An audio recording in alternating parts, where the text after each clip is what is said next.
Hey guys, this is Comic Uno and Comic Frontline, and today I'm doing Comic Uno episode 187, and this is a show where I review all the comics I read this week in one show. We go worst pick of the week to best pick of the week and everything in between, so let's get started. Number 16, kind of, smaller week for me than usual, but number 16, worst pick of the week was Spider-Man issue 15. I really didn't like this issue. I mean, the artwork was really dark where you couldn't really see much because of the shading. I didn't enjoy the artwork, and also I didn't like the characterization on Miles's mother. Miles's mother, I loved her character in the Ultimate Universe, but here she just hasn't been likable, and that was really proven of how she reacted to Miles's being Spider-Man and her whole conversation with her husband saying, oh, well, I'd rather tell people you were cheating than saying that you were saving the world. It was like so weird. I just didn't like her characterization at all. And yeah, I just didn't like the issue. Even the conversation with Miles and his dad was kind of weird. I think it's also because I didn't really like the Spider-Gwen, Spider-Man crossover as much as I thought I would. It just felt like a cash grab. So overall, I didn't really like this issue. So I'm going to give Spider-Man issue 15 2 stars, and that is number 16. Moving on to number 15, which wasn't a bad issue, but I felt like they were just trying to do too much in one issue, and that was the Flinstones issue 10. Like I said, it was a lot going on. You see Wilma get a new job, you have their vacuum cleaner die, and you see that this is an animal, but they don't see that as an actual animal, but just as a thing, so that was an interesting commentary. And then they talk about movies and like how it affects society pretty much. So I just felt like they were trying to pack in way too much in one issue where it just kind of lost the message by the end. So the Flintstones issue 10 gets 2.5 stars. I don't know how long I'll be keeping up with this book, because even though I do like it, I feel like they kind of just do the same thing every issue. It doesn't really progress the story very much. So moving on to number 14, which is Deathstroke issue 16. And once again, my favorite parts being Rose and Jericho. That is definitely the stronger parts of the issue and more of a continuous story. But then the actual Deathstroke stuff kind of was boring to me. I don't really get his relationship with Power Girl and why he would care about that character, because he's Deathstroke. He doesn't really care about anybody. I did like the artwork, but I feel like that needs better connection with Rose and Jericho's story, because that is where I feel like it's more interesting, but they get less panel time, of course, because it's not their book. So overall, Deathstroke issue 16 gets 2.5 stars. Moving on to number 13, which I was upset to see this so low because I really liked last issue, and that is Nova issue 5. And it's mostly the artwork I don't really like. I don't know, it doesn't fit the tone for me and what Nova used to be. It was kind of weird and kind of puffy, and I don't love the coloring for the book. For this issue. It was a little too doom and gloom for me. And it takes away from the conversation Nova's having with, or Sam's having with Richard Rider. So I like that aspect of the issue, but it was really quick, and I didn't love the execution of the book. So Nova issue 5 for me gets 2.5 stars, I believe. Yes. Moving on to number 12, which is Nightwing issue 18. Not a big fan of Professor Pig being the villain, but I did like the small moments in this issue. Kind of seeing Professor Pig's Nightwing and Robin, figuring out what type of characters they are, and slightly seeing the relationship of Nightwing and Damian feeling left out because of Nightwing starting a relationship / maybe a family with his girlfriend, which I'm happy his girlfriend, ended up surviving, because that would have been a big woman in refrigerators moment, even though I felt like it was still a damsel in distress moment with the issue. So overall, I gave it 3 stars. Wasn't a bad storyline, just not a big fan of Professor Pig. And there are small moments in the issue I really liked, but I don't know if it makes it totally worth having to pick up this story arc. So I gave this issue 3 stars. Moving on to number 11, which is Green Lanterns issue 20, where I don't really care about Dr. Polaris and his story, but I like his connection with Baz and Baz having to deal, or Baz having to deal with his feelings towards his brother-in-law and things that have happened in the past. And also Jessica kind of being more of the hero here because she's dealt with her fear, and Zoe's dealing with her fear. And now it's switching the narrative. Usually it's always Jessica dealing with her anxiety, but it's Baz dealing with his psychological things and dealing with his fears. So I like that a lot. The issue was very wordy, and there was times where I felt like it was boring in some ways. That's why it's not as high, but it's still, I feel like, an issue worth picking up. So Green Lanterns issue 20 gets 3 stars.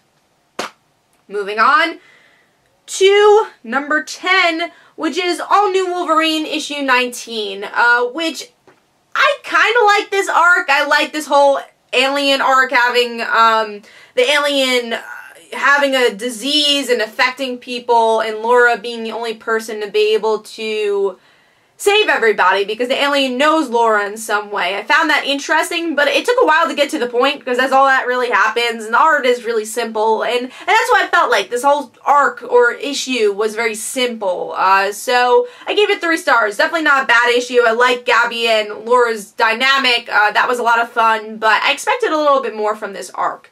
So All New Wolverine issue 19 gets 3 stars. Moving on to number 9, which is, I need a sip of water, hold on. Number 9 is Jessica Jones, issue 7, which is dealing with the aftermath of Jessica lying to Luke and them still having to deal with their problems. So not a lot happens in this issue. It's kind of fillerish, but I like the character moments. I especially like the character moments between Jessica and Iron Fist, where they've had this kind of love-hate relationship where Iron Fist's like, does Jessica like me? And Jessica's like, does Iron Fist like me? It's an interesting dynamic, but in the end, it's like, hey, we love each other. We're really good friends, and I'm going to tell you where Luke is. So I like that dynamic. And I'm interested in the Maria Hill storyline. I like that Brian Michael Bendis is giving Maria Hill more of a voice in his titles, and I'm interested to see where her story goes. So even though this was kind of a filler, there were some good moments that I think is worth picking up. So Jessica Jones issue 7 gets 3 stars. Moving on to number 8, which is Batman issue 20, which I like that this issue was poetic. I think this whole arc has been very poetic. But at the same time, I feel like this book didn't really go many places as much as I expected with a Bane-verse Batman storyline. And also, I didn't love that Bruce's mother was the narrator and that was revealed in the end. I feel like that would have been more powerful if we saw Bruce's mother more in Bruce's head, and if we knew that she was a narrator from the beginning. Now, you know, a lot of times it does work where you reveal the narrator in the end, but for this issue, it didn't really work for me, and yes, I think you'll get more out of it if you read it a second time, but yeah, I just didn't like the way the narrator was revealed in this issue. And maybe that's because a lot of stuff on screen, it was just fighting, you know, it was just them fighting. There wasn't a lot of story going on besides the narration. So narration was really important, and you're kind of lost when you think it's Bane talking the whole time. Then you're like, oh wait, it's his mother. Okay, and that weird relationship with Bruce and his mom continues, where Bruce was saying, oh, Mom, look what I'm doing. Mom, look at this. That was like a couple issues ago, where he just like keeps talking to his mom. But overall, I gave this issue 3 stars. I still think it's very poetic, but I wanted a lot more from this story arc overall. So Batman issue 20, 3 stars. And that was number 8, I believe. Yes, now we're moving on to number 7, which is Little Archie and His Pals, which was a lot of fun. If you like the Archie universe, pick this up. It's fun where it's Sabrina letting out Salem. He breaks himself apart into 3 cats, causing some havoc in Riverdale. Archie's homework disappears, and pretty much all of Riverdale and the school have to deal with the side effects of this magic. So it's fun. It was just a cute issue. It was a quick read, but it's also, you know, it's a lot of pages, so I think it's worth the $4.99. So if you're just looking for a fun Riverdale Archie story, definitely pick this up. Very kid-friendly if you want to read it to your kids, like as a night, you know, a story for night. I definitely think you should pick it up. So Archie and His Pals gets 3.5 stars for me. I had a lot of fun with it. Alright. Moving on to number 6, which is Superman issue 20. I thought this was a very solid issue going into the aftermath of Superman Reborn. It's the Kent family dealing with the aftermath, but also dealing with their normal lives. And then I like that we jump right into a new storyline that's not so heavy about multiverses, but still personal, because we learn that John's powers are not as strong because maybe something in the environment, and it's connected to Kathy's grandfather and his cows. And I find that interesting because you know, Kathy's pretty much like the Lana Lang for Superboy. So I like that. I like that they made it connected and you already care about the villain here. And Batman coming into it and Damian was a lot of fun. I thought they had a good back and forth with the Kent family. So, I still don't love the artwork. I think it's kind of too much of a manga style for Superman, but Superman issue 20 overall still gets 4 stars. I did really like the story. Moving on to number 5, a book I just have a blast with every month, and that is Jughead issue 14, and I believe this is the last issue for Ryan North, and then Mark Waid's going to take over the title, but this was fun. It was Jughead, you know, he did the wrong thing, he posted a video, and some people loved the video because it went viral, and Veronica and Reggie's kind of reveling over it. But then Betty's like, I don't want to be remembered as this, like, backup dancer, backup character in a music video. / viral video. So it's Jughead trying to make it up for Betty, and he does by the end, and it's cute. It's a cute, fun issue. It's kind of a cool narration on social media and things going viral. And I really love Derek Charm's artwork here. It fits the tone of this comedic book. So Jughead issue 14 gets 4 stars, and that's number 5. Moving on to number 4, which is Motor Girl issue 5, and I love the psychological aspect of this book, and obviously the black and white artwork fits so well for this book. That is, you know, dealing with more of the characters than this out there alien storyline, even though the aliens are very present in the story. But we learn a little bit more about Samantha's character, that she doesn't just have post-traumatic stress, you know, and everything else that she's dealing with health-wise, but she also has a tumor in her brain. So that's also might be a reason why she's hallucinating a lot of things, like Gorilla, that's her best friend. But then you question, is the alien stuff real? Is it not? It seems real. But you still question it because Sam's not really a reliable narrator. So the psychological stuff is definitely my favorite. I do think they need a stronger voice with the government aspect of the story because they're becoming a bit more important, and right now they're just kind of there. So overall I'm going to give Motor Girl issue 5 though 4 stars. I think it's a very solid book. It was a quick read, but I'm loving this book. So definitely pick this one up if you aren't reading it. So now we're moving on to number 3. Which is Hawkeye, issue 5. I had a blast reading this issue. Jessica Jones has, honestly, a better voice in this issue than she did in her own comic this week. I just really liked her dynamic with Kate, and Kate just, like, kind of following her around saying, alright, you're the best detective, I will learn from you. But it's also Kate dealing with the current mission she has, current case she has, that might also be connected to her father. But you know, what made this issue is the small moments. It's the opening that's like so noir and detective-like, and how it ends where Kate's like, oh, I thought you knew how to fly, because the whole issue you have this kind of fun on and off again joke about how Jessica can fly, but it's like the best kept secret because she can't fly very well. So I like that, and then, you know, Kate using her Hawkeye abilities in a fun way in this issue, getting into a party. It's just a lot of fun. I really like their dynamic, and I'm interested in the case, and the overall story. So I gave this issue 4 stars. If you're not reading Hawkeye, it's just a fun book. And Kelly Thompson has such great dialogue for this book. So I gave that 4 stars. Moving on to number 2, which is X-Men Gold, issue 1.